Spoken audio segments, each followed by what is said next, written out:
הוא לא יגיע לכתובת. אני חושב שהכדורים האלה צריכים לבוא על הדשא ולא בכדורים הגבוהים האלה. כדור הקרן של בית"ר ירושלים, עמוס נשאר בשערו, נגיחה אחת של קלטיס, נגיחה שנייה, בית"ר ירושלים רוצה כדור עונשין מ-11 מטרים על נגיעת יד.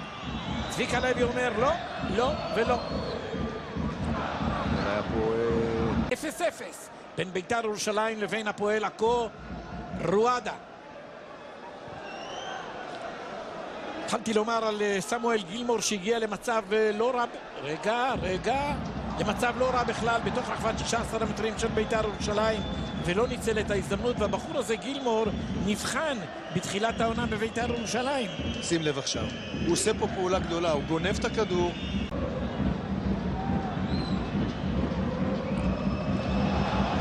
ברגע שתהיה הזדמנות נחזור אל האירוע שבו ביקשה בית"ר ירושלים פנדל.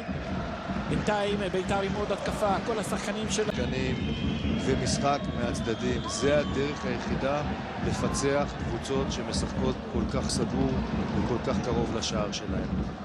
מה משמעותי זה שיש לקבוצה ספסל חזק עם שחקנים שיכולים, כמו לירוי צעירי, לקום מהספסל ולשנות דברים. ספסל שמתאמץ עכשיו לא להיות על הספסל. ולשלוח הרבה שחקנים קדימה ואז לעקוץ.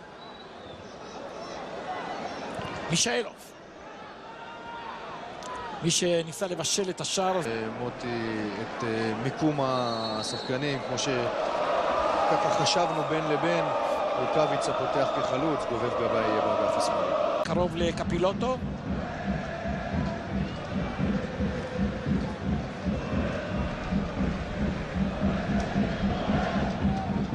להסתגר, להתגונן, לצופף סביב הרחבה.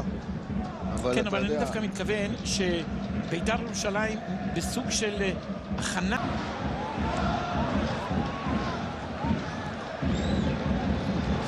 קלטינס, אלעד גבאי.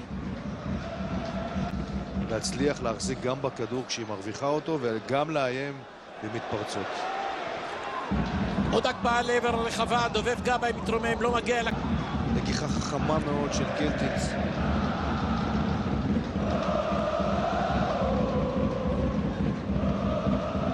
עדיין בית...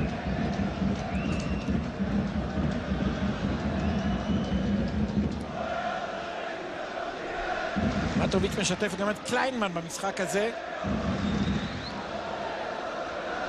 וייסמן. אין שריקה, לא אין עבירה, זה אפשר להגיד יותר נכון. הייתה עבירה שלא נשריקה.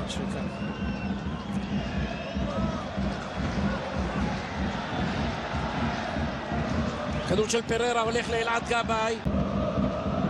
עדיין בית"ר.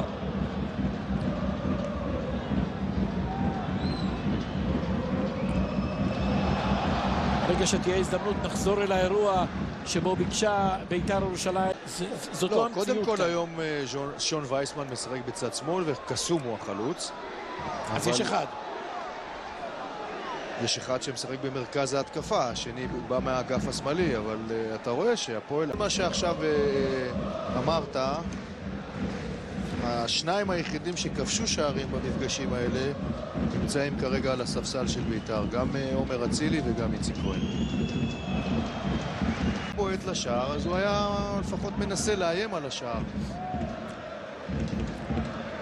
אז אחרי שגילמור כנראה לא עבר את המבחנים בבית"ר ירושלים, הוא יכול היה עכשיו לעשות את הנקמה הקטנטנה שלו ולכבוש שער. השניים היחידים שכבשו שערים במפגשים האלה נמצאים כרגע על הספסל של בית"ר, גם עומר אצילי וגם איציק כהן.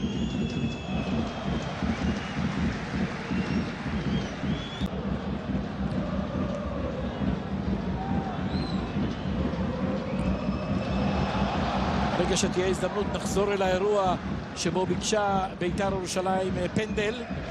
בינתיים קלטינס.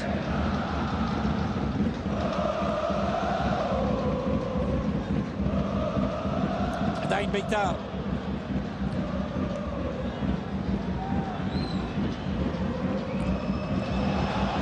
ברגע שתהיה הזדמנות נחזור אל האירוע שבו ביקשה בית"ר ירושלים. אלאקו גם קסום וגם שון וייסמן, אבל קשה מאוד להתייחס לשון וייסמן כשחקן חוד. זאת לא המציאות. קודם כל היום שון וייסמן משחק בצד שמאל וקסום הוא החלוץ. אז יש אחד. יש אחד שמשחק במרכז ההתקפה, השני בא מהאגף השמאלי, אבל אתה רואה שהפועל עכו